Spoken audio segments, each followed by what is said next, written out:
इधर गत हमारा ज्वाइन को था रिपोर्टर बिलाल फेरोजा ये मजीद तफसीलात जरूरी जी। जी बिल्कुल, कोयटा का नवाही इलाका है कुचलाख, जिसमें जो है एक डीजल से भरा हुआ ट्रक जो है वो ब्रेक फेल होने के बाइस उलट गया, जिसके बाइस जो है करीबी खड़ा एक शख्स जो है वो उस ट्रक की जद में आकर जो है जांबाक हो गया मौके पर ही। और उसकी शनाख्त जो है वली खान खरोटी के नाम से हुई है, जो कि जिले ज़ियारत का रिहायशी था।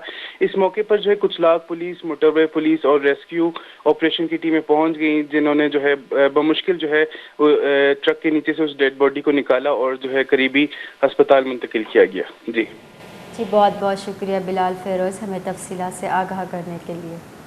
यक अफसोसनाक वाइल कोयटा नवाही दमक कचला कचा डीजल है जब पुर्रे ट्रक की कल्टी बुहगपद रग वजी बीरान बुत्तगी मर्द में शुनास जो हस्ती वली खान खरोटी नामा बुत्ता ए मुहा कचलाक पुलिस, मोटरवे पुलिस और रेस्क्यू ऑपरेशन टीम्स रस्तगा कचलाक पुलिस ए वाले गाम गेजा कर गए।